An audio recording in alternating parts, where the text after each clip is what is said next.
Besem Haab Wehaben Weroah HaKodesh Elohe Ehad.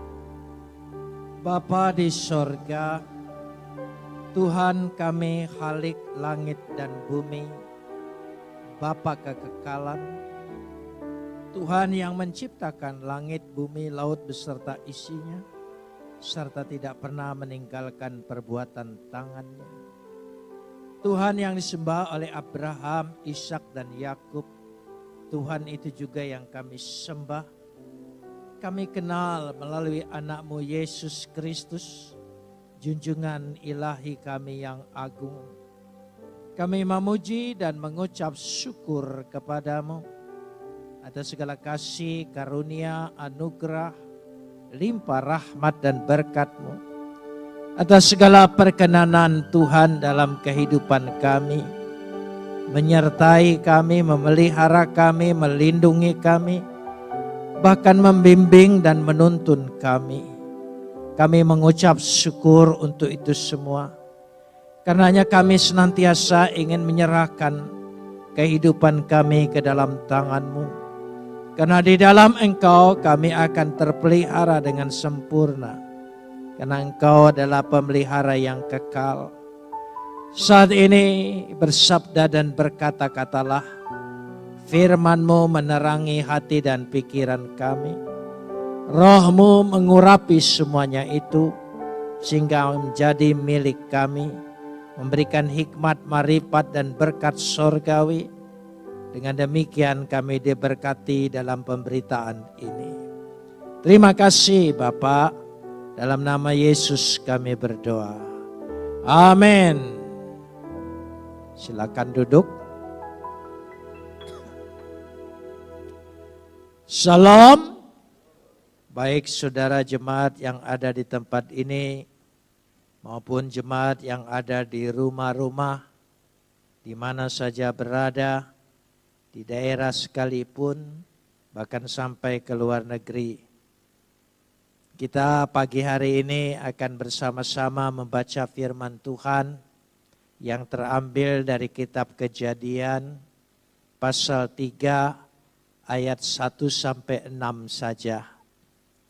Kejadian pasal 3 ayat 1 sampai ayat yang ke-6. Jemaat yang ada di rumah silakan membuka Alkitabnya, menemukan bagian bacaan kita ini.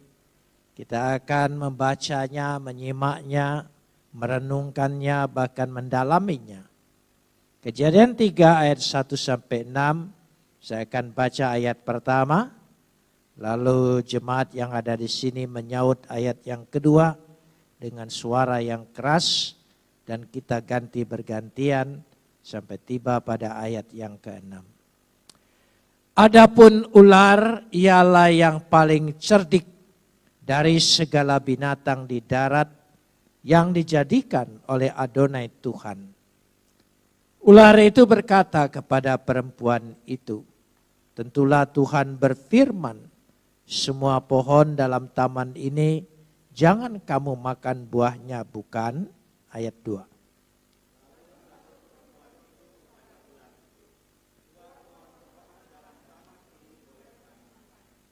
Tetapi tentang buah pohon yang ada di tengah-tengah taman, Tuhan berfirman, jangan kamu makan ataupun rabah buah itu, nanti kamu mati.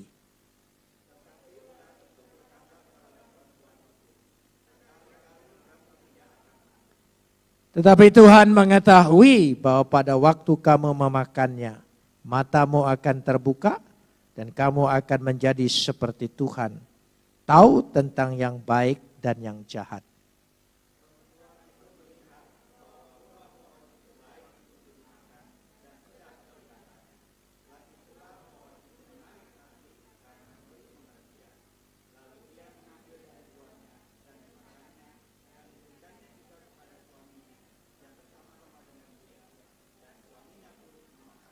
Kita sambut firman Tuhan, kapot lecha Adonai Elohenu kapot lecha. Segala kemuliaan ya Adonai Tuhanku, kemuliaan bagimu. Saudara yang dikasihi Tuhan, saya tidak ingin membahas dari sudut kronologis peristiwa godaan ular kepada Adam dan Hawa atau Hawa dan Adam. Tetapi saya ingin menyoroti 3 hal. Ular, perempuan, dan pohon pengetahuan. Ini yang menjadi pokoknya.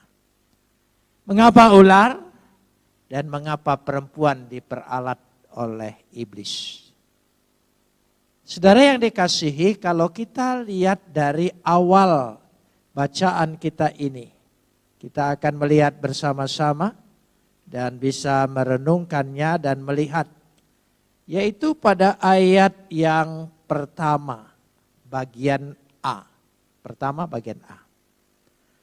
Adapun ular ialah yang paling cerdik dari segala binatang di darat yang dijadikan oleh Adonai Tuhan. Paling cerdik. Weha, nahas, dan ular. Haya adalah arum, cerdik. Saudara, kalau saya perhatikan ayat yang pertama ini ayat netral. Ular diciptakan Tuhan sangat istimewa. Dari segala binatang yang ada di darat. Kita perhatikan. Dia adalah arum, cerdik, bahkan waspada. Pengintai, waspada, bijaksana, kata arum. Bahkan berpengetahuan. Ini belum masuk pada wilayah negatif. Nanti kemudian akibatnya ada wilayah yang negatif. Berbicara tentang ular. Jadi semula diciptakan begitu sempurna, begitu baik, bahkan lebih unggul dari segala binatang yang ada di darat. Pertanyaannya, mengapa iblis memakai ular? Bukan kodok, bukan yang lain. Saudara, dengan kata lain, iblis memakai sesuatu yang paling istimewa. Yang hebat, yang dikagumi. Hati-hati dalam hal itu. Jadi itu iblis tahu persis. Karena dia tidak mau pakai yang bodoh. Ya, dia tidak mau pakai yang tidak berdaya. Dia pakai pengetahuan kita, hikmat kita, kehebatan kita, keistimewaan kita, keunggulan kita. Jadi kalau kita memperoleh itu semua, kita harus hati-hati. Itu menjadi sasaran paling utama dari iblis untuk menggunakannya. Karena dia cerdik, berpengetahuan, bijaksana, ya, bahkan bisa waspada, mengintai. Jadi cocok untuk mendatangi Hawa, untuk menggodanya, untuk mengganggunya. Iblis tahu persis yang paling cocok untuk jadi alat dia. Ini penting. Dan nanti akan kita eksplorasi. Kita bisa melihat bagaimana iblis berkarya dalam tipu muslihatnya, tipu dayanya yang ada. Karena itu pada ayat yang pertama sebetulnya ular itu positif. Bahkan mitos-mitos Yunani pun menganggap ular itu berpengetahuan. Ya, pengobatan. Ya, dan itu terjadi. Tetapi kemudian menjadi hal yang negatif pada ayat 1b. Ya, ketika ular itu mulai, berarti dia sudah menjadi sebuah alat. Saya baca dalam New Living Translation, one day, jadi ada babak baru. Satu hari, Ada satu perubahan. Disinilah sehingga membuat ular itu ketika dia mulai mau diperalat, digunakan kecerdikannya, kepandaiannya, pengetahuannya, keistimewaannya, mau jadi alat. Sehingga ular, kata Arum, berubah menjadi licik, lihai. Bahkan dalam New Living Translation itu disebut, servant itu adalah pengkhianat licin. Pengkhianat licin. Kemudian berkembang. Jadi perkembangan menjadi sebuah negatif adalah akibat. Bukankah Tuhan menciptakan segala sesuatu itu baik? Perhatikan, ayat itu tidak bisa dipungkiri. Setelah dia menciptakan, maka dia melihat semuanya itu baik adanya. Begitu kan ayat. Jadi tidak mungkin Tuhan menciptakan untuk menggoda manusia, menjatuhkan manusia. Tidak. Tetapi ada sesuatu yang berarti pilihan. Pilihan bebas. Untuk dipakai oleh iblis atau dipakai oleh Tuhan. Tidak ada daerah netral. Kalau kita tidak mau dipakai Tuhan, ya pasti menjadi sasaran dipakai oleh iblis. Ya.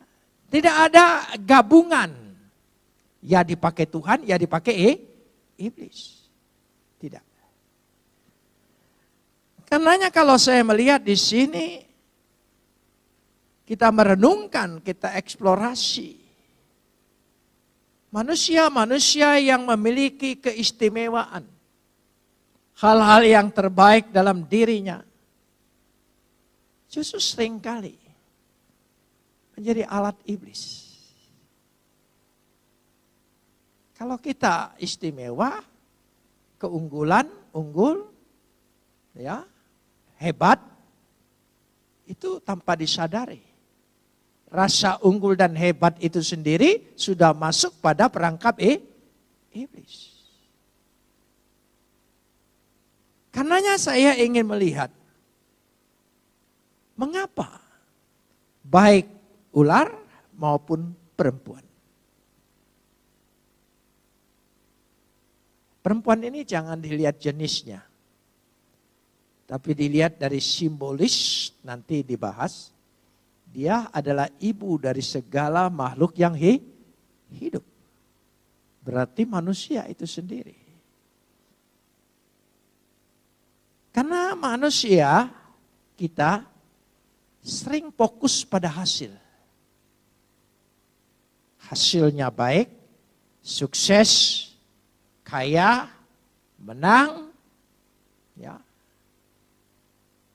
Tapi tidak memperhatikan nilai-nilai proses. Sekali lagi, hasil yang menjadi fokus tidak lagi membahas proses. Padahal proses itu sangat menentukan untuk menjadi nilai moral bagi hasil. Proses itu. Makanya kalau kita menjalani semua saat-saat pergumulan kita, banyak hal kita tahu ini proses. Sebab proses yang baik ketika menerima hasil akan melahirkan rasa syukur, terima kasih, sujud syukur dengan Tuhan. Tapi kalau proses yang tidak baik, ketika dia menikmati hasilnya, maka yang terjadi adalah pemberontakan kepada Tuhan. Tidak ada rasa syukur kepada Tuhan. Kita menginginkan hasilnya, kekayaan, sukses, berhasil, kejayaan, kemenangan. Hasil yang kita. Tidak salah. Tetapi yang salah kalau kita tidak memperhatikan nilai moral dari sebuah proses. Proses. Contohnya, kita lihat saja. Para koruptor, para diktator, semuanya. Koruptor itu. Dia tidak mau melihat prosesnya itu punya nilai moral. Dia hanya terpaku dengan sebuah hasil. Akhir-akhir ini begitu sibuknya kita dihebohkan kembali. Ya, tingkat-tingkat menteri tidak kapok-kapoknya ya. Dari urusan daging sapi sampai urusan orang sakit. Di tengah-tengah orang teraniaya dan sakit, dia masih punya kesempatan untuk korupsi. Karena dia lihat hasilnya. Dia tidak lihat nilai moral sebuah proses.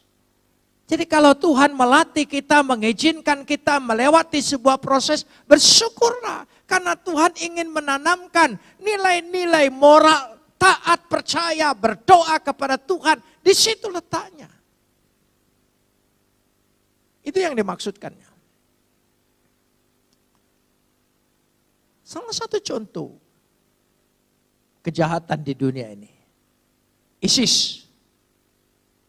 Ya, sebetulnya kalau dipikir cita-citanya itu baik dari sudutnya dia. Ingin menegakkan syariat agamanya, hukum-hukum agamanya supaya berlaku di tengah masyarakat. Tapi dia tidak melewati sebuah proses. Dia harus mendidik umatnya, mengajar umatnya, menyadarkan umatnya, mengajak umatnya dengan kesadaran. Sehingga setelah semuanya dengan sendirinya syariat agamanya bisa segera dilaksanakan. Tapi dia tidak. Dia ingin memaksakan keinginannya itu. Maka prosesnya menghalalkan segala cara. Membunuh, teror. Dan juga yang baru-baru ini. Saudara perhatikan. Temanya baik, akhlak. Tapi prosesnya. Tolong ini juga jadi moral kita. Moral proses itu penting kita perhatikan. Jadi jangan mengeluh dulu kalau proses itu kita jalani dalam berusaha, dalam meniti karir, ya, dalam banyak hal yang kita ingin capai. Supaya kita lihat. Dari situ letaknya. Karenanya kita lihat di tengah dunia ini. Ketika orang ingin, saya anggap perusak alam, itu tidak memperhatikan proses yang baik. Tapi keuntungan yang ingin dicapai sehingga alam ini menjadi rusak dengan pembangunan sekaligus sekalipun. Karena orang tertuju pada hasil. Jadi ini penting sekali disadari. Jadi ayat ini berbicara secara simbolis ataupun kronologis. Kita tidak mau mengulang-ulang lagi pembahasan seperti itu. Tapi kita ingin melihat latar belakangnya. Simak dengan baik dari ayat 1 ini. Babak pertama begitu baik, babak kedua ketika dia mulai berkata, ya tidak jelas bahasa Indonesia, one day, ada satu hari, di situ dikatakan. Ular itu berkata begini pada ayat 1b. Kita lihat, perhatikan. Ular itu berkata kepada perempuan itu, tentulah Tuhan berfirman. Semua pohon dalam taman ini jangan kamu makan buahnya, bukan? Saudara bisa segera ditangkap. Tentulah tentulah Tuhan berfirman. Saya ingin tanya, yang dipakai oleh ular itu apa? Firman. Hati-hati dengan orang yang menguasai firman Tuhan. Hati-hati. Dan kita lihat sekarang ini, di dunia, di negara kita, semua menggunakan firman Tuhan. Wahyu Tuhan, kitab suci. Tapi iblis memutarbalikan fakta, kebenaran firman Tuhan. Memutarbalikan berarti memfitnah Tuhan itu sendiri. Hati-hati dengan firman Tuhan.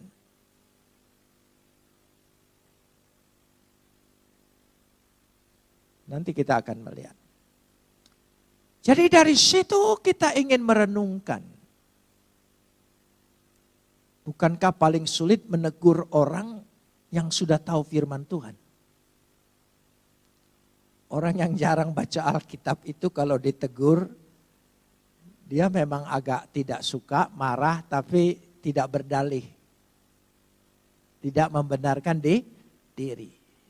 Malahan mundur dari kumpulan-kumpulan gereja, kumpulan orang beriman. Tapi orang yang tahu firman Tuhan, oh dia bisa berdalih. Dia mencari ayat untuk membenarkan dirinya. Tentulah Tuhan berfirman. Semua pohon dalam taman ini, dia balikkan.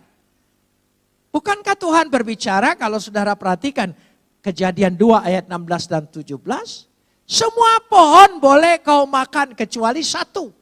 Tapi ini tidak, semua pohon tidak boleh dimakan. Pakai tema yang sama. Disinilah letaknya, bukan sekedar pengetahuan mengetahui firman Tuhan. Tapi memerlukan hati yang tunduk dan taat. Tulus dengan kehendak Tuhan. Tulus dengan kehendak Tuhan. Bukan hanya membaca huruf-huruf secara harfiah. Tetapi menangkap maksud dan kehendaknya. Itulah yang terjadi. Mungkin secara harfiah dia salah. Tidak terlalu lancar. Tapi hati. Dan Tuhan mengerti. Anak kecil. Ketika belajar berbicara, bukankah ucapannya salah? Tapi orang tuanya merespon. Mengerti. Karena dia memiliki hubungan arti antara anak dengan orang tua. Coba kalau tidak memiliki hati. Kalau ada salah yang ngomong, pasti dia akan dipermalukan, dipersalahkan, diejek, ditertawakan. Kan begitu. Tapi tidak demikian. Mikol, dari semuanya dikatakan gitu. Ya, pada ayat kalau kita lihat Kejadian 2 ayat 16a, kalau saudara bisa lihat Kejadian 2 ayat 16a, di situ kita bisa melihatnya. Ya, Mikol, dari semua Etz Hagan, pohon dalam taman ini, Ahol Tohes, bebas engkau makan. Bebas engkau makan. Dibalikkan oleh dia. Untuk memutarbalikkan itu dia meyakinkan. Seolah-olah bukan hanya Hawa dan Adam mendengar firman Tuhan, iblis juga mendengar firman Tuhan. Jangan saudara pikir orang yang jago dengan firman Tuhan tidak mungkin dipakai iblis, oh bisa saja. Besar kemungkinan itu lebih mendekati kalau kita mengeksplorasi peristiwa ini. Tentulah Tuhan berfirman. Kata tentulah memakai kata af. Af ki amar Elohim. secara harfiah up, artinya ya, benar, pasti. Oh, bisa memastikan. Tuhan berfirman. Nah, dari sinilah kemudian babak perubahan itu terjadi. Dari yang tadinya kata arum ular itu cerdik menjadi negatif. Sehingga istilah kita dan bahkan Yesus memakai istilah yang sama. Dasar engkau keturunan ular beludak. Kita kalau menggelar orang yang licik, oh dia ular, hati-hati. Ya, sehingga tidak ada lagi hal-hal yang negatif, yang positif maksud saya, yang negatif menguasainya. Karena itu sekali lagi semua sebetulnya baik. Letaknya ada pada pilihan. Ada pada pilihan. Karena itu pilihan-pilihan inilah yang perlu kita berhati-hati. Ada nilainya.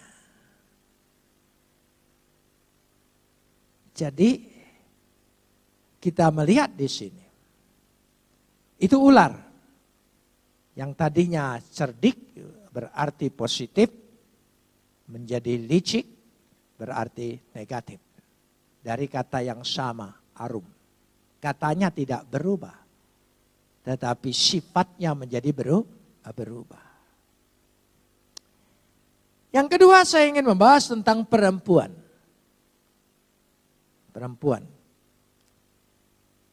Perempuan itu diciptakan adalah makhluk sempurna.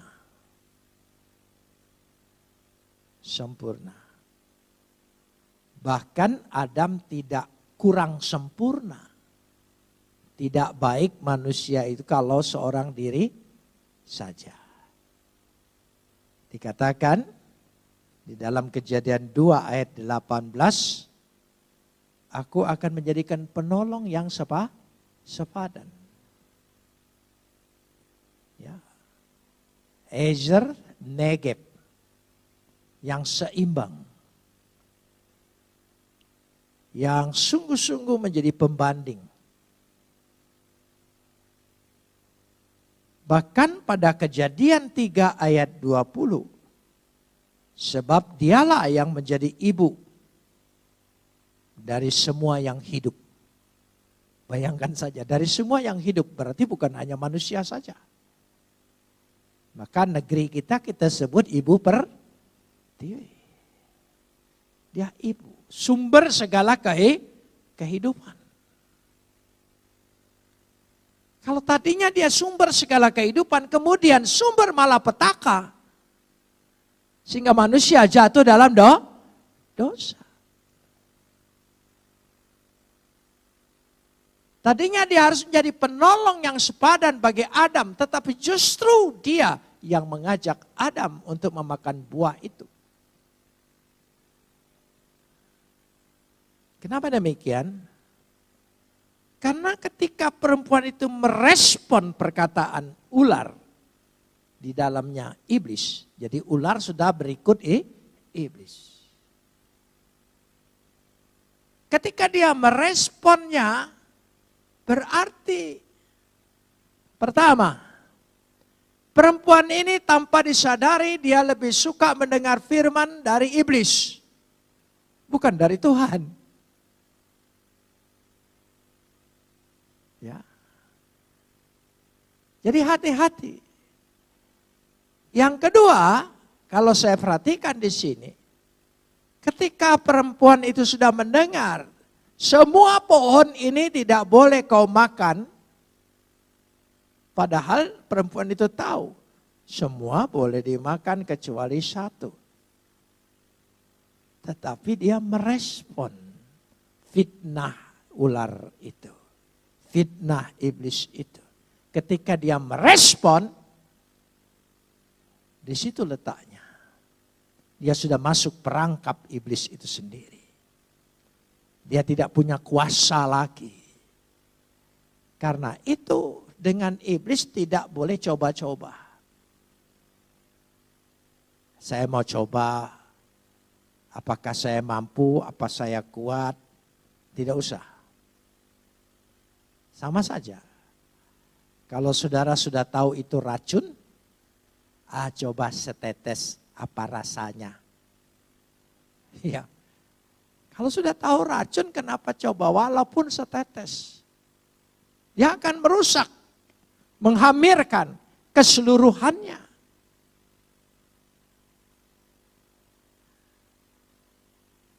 Buktinya perempuan ini merespon fitnah, dia turut memfitnah. Apa ayatnya? Perhatikan saudara. Ayat Kejadian 3 ayat 3. Jangan kamu makan atau raba buahnya. Padahal yang dilarang jangan makan. Tapi ini overdosis. Overdosis. Berlebihan terhadap perintah firman Tuhan. Hati-hati. Menekankan, menambah-nambah perintah itu menjadi sebuah yang lebih berat. Hati-hati. Agama itu diciptakan adalah untuk menunjukkan betapa Tuhan itu mengasihi manusia. Bukan memperbudak manusia, bukan. Banyak yang overdosis dalam agama itu. Karena ingin perfect, ingin sempurna, betul. Tapi sempurna itu Tuhan. Sudah tahu dari awalnya yang sempurna itu hanya Tuhan. Dan hanya Tuhan yang sanggup menyempurnakan. Kita hanya bersedia disempurnakan. Dan kesempurnaan kita tidak pernah sempurna. Kan dia menambah penekanan. Makan tidak boleh, dekat tidak boleh. Raba apalagi. Sudah. Wah, ini kesalehan yang berlebihan. Hati-hati terhadap kesalehan yang berlebihan. Bukan tidak boleh. Hidup saleh itu sesuai dengan anugerah. Sesuai dengan belas kasihan. Sesuai dengan kasih sayang Tuhan. Amin. Bukan kesalehan itu untuk menunjukkan pengetatan, ketaatan engkau dalam arti engkau tambah sendiri. Seringkali kan kita menonton di biara-biara menambah. Ya, rasa salah sedikit, itu yang di biara itu memukulin badannya sendiri. Ya, menyiksa sendiri. Ya, penderitaan yang dibuat. Jadi di situ letaknya. Sekali lagi saya sebut overdosis. Ya, kalau Tuhan kasih kemurahan, kelonggaran, belas kasihan, sambutlah dia dengan amin. Amin. Nah ya. Enggak perlu ditegakkan lagi sebuah hukum-hukum Taurat yang baru. Tuhan sudah bebaskan kita dari hukum Taurat, tapi kita tegakkan Taurat-Taurat baru.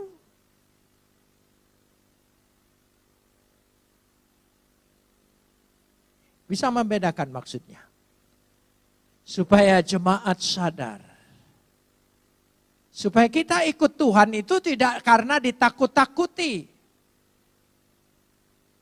Tapi karena rasa syukur melihat kasih Tuhan begitu besar. Sehingga aku ingin mencintainya, mengasihinya, mentaatinya, mengikutinya. Kan begitu. Kenapa istri-istri itu bertahan dengan suaminya? Karena cinta itu tadi kan. Mengasihinya tadi. Sehingga mengalahkan semuanya.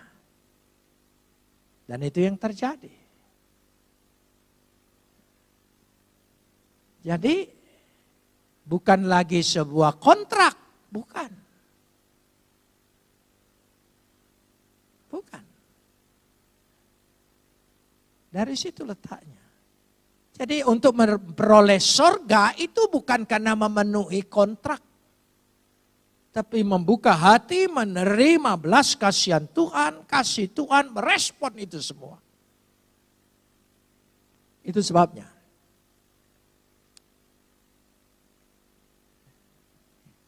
Jangan kau makan. Ya. Tapi ditambahin kata lotohelu, jangan kamu makan. Ya. Tetapi ditambahin dikatakan di sini, ya, welo tigeubo, jangan kamu sentuh. Wah, perfect kan kelihatannya, sempurna tapi overdosis. Jadi sekali lagi, kesalehan yang berlebihan untuk menunjukkan bahwa Tuhan itu menuntut kita begitu keras. Ini adalah pemutarbalikan dari kasih Tuhan. Jangan lupa temanya, karena begitu besar kasih Tuhan akan isi dunia ini. Maka barang siapa percaya, tidak binasa melainkan beroleh hidup yang kekal. Penekanan berlebihan pada perintah Tuhan bisa menghilangkan makna kasih sayang Tuhan. Jadi kita melihat di situ. Itu tentang perempuan tadi. Jadi kita harus menyikapinya yang pertama, supaya kita tidak merespon semua firman yang diberitakan oleh iblis. Yang ketiga adalah tentang pohon pengetahuan. Pohon pengetahuan. Tetapi pohon pengetahuan tentang yang baik dan jahat. Janganlah kamu makan. Sebab pada hari engkau memakannya pastilah engkau mati. Sepintas kalau kita baca, kalau makan buah dari pohon pengetahuan tentang baik dan jahat, kan baik kan? Loh, coba kita pikir. Sehingga aku menjadi tahu tentang mana yang baik, mana yang jahat. Bukan. Engkau ingin menentukan ukuran baik dan jahat bukan lagi menurut kehendak Tuhan, tapi menurut kehendak manusia.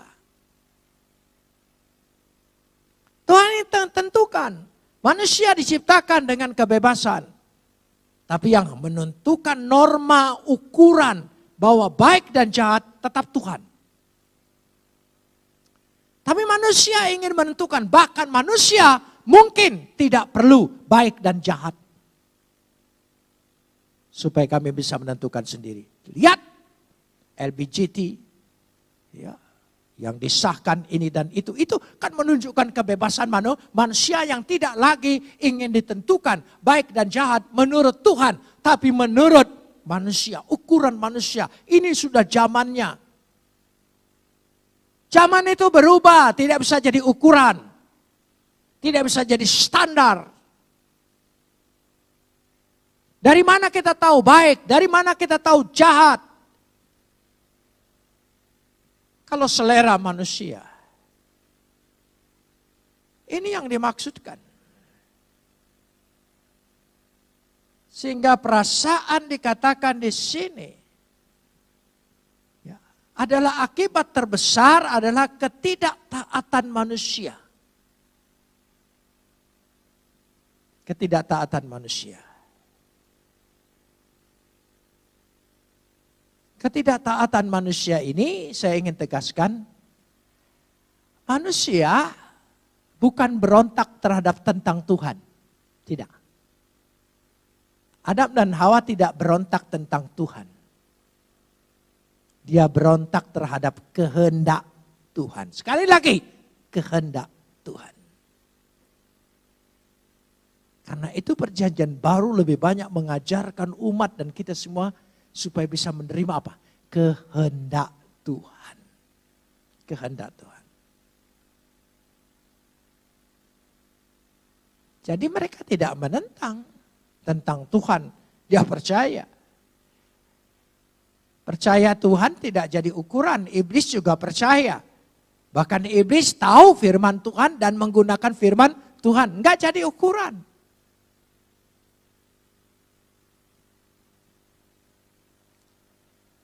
Karena itulah dikatakan di sini.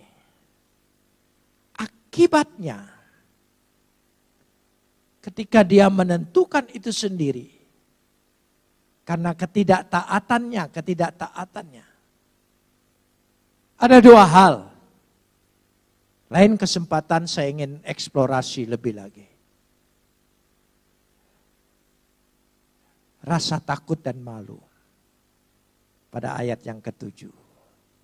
Nanti saja. Takut dan malu. Takut kepada siapa? Jangan salah baca. Takut dengan dirinya sendiri. Dia bukan takut dengan Tuhan, jangan salah. Kalau dia takut dengan Tuhan dari sejak awal dia tidak makan buah itu. Dia takut dengan dirinya sendiri. Dan takut dengan diri sendiri inilah yang membuat kita berkompromi. Kita takut dikucilkan, kita takut tidak diterima, kita takut dimusuhi. Jadi manusia lebih takut manusia daripada takut kepada Tuhan. Rasa malu, takut dipermalukan, takut mendapat malu. Itu semua.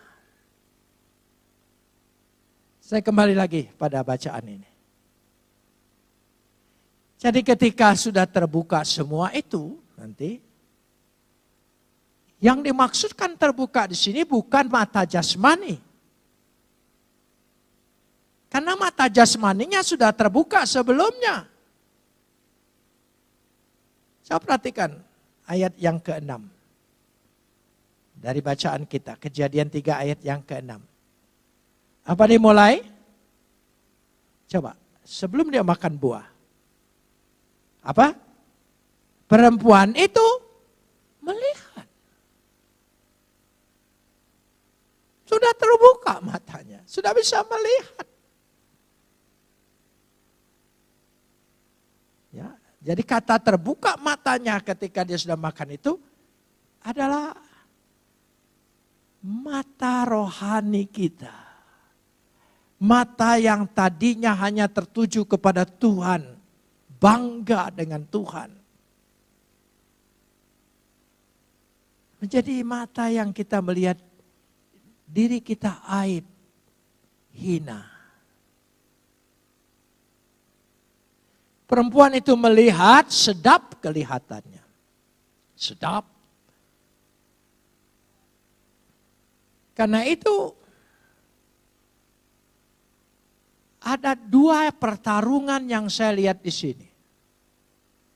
Perasaan ingin dengan perasaan seharusnya. Mudah-mudahan bisa dimengerti. Perasaan ingin. Ya. Dengan perasaan seharusnya. Terkadang kala perasaan ingin mengalahkan perasaan seharusnya. Sehingga kita mengikutinya. Dan kita terjebak, kita menyesal. Lalu kita berpikir apa? Seharusnya. Tapi seharusnya sudah terlambat kan? Karena seharusnya kalah dengan perasaan ingin. Perasaan seharusnya itu. Saudara, apa yang kita inginkan? Tidak semua bisa apa yang kita lakukan. Ya. Bahkan kadang-kadang bertolak belakang. Tapi bagaimana dikatakan di sini supaya perasaan seharusnya itu menang atas perasaan seharusnya. Saya tanya, perasaan ingin itu muncul dari kehendak kita atau bukan? Dari kehendak kita. Karena itu Tuhan menekankan terus-menerus ikuti kehendaknya. Supaya engkau menang atas rasa perasaan keinginanmu. Terlalu luas berbicara tentang kehendak Tuhan, semuanya. Jadi pagi ini ada 3 pokok hal. Ular, perempuan, dan pohon pengetahuan. Dan inilah pergumulan manusia. Tapi kita bersyukur ada yang datang dari sorga. Melawat kita. Dan kalau kita tidak menerima lawatan itu, tidak ada manusia yang dapat memperbaiki dirinya sendiri. Kita bersyukur bulan Desember ini adalah bulan yang paling bahagia. Saya tidak ingin mendebat apakah Desember atau April atau Maret. Saya tidak mau mendebat itu. Sudah menjadi sebuah tradisi kita Desember. Kita tidak terbelenggu dengan tradisinya. Kita terpukau dengan maknanya. Bahwa telah lahir juru selamat di dunia ini. Itu yang kita pentingkan. Karena itu buat apa terlibat berdebat untuk menentukan ini dan itu. Hati-hati overdosis. Ya. Kita tidak melihat makna, kita hanya melihat sebuah kulit-kulit saja. Dari situ letaknya. Padahal Tuhan mengikuti, dia ingin kehendaknya. Kehendak itulah yang memberkati kita.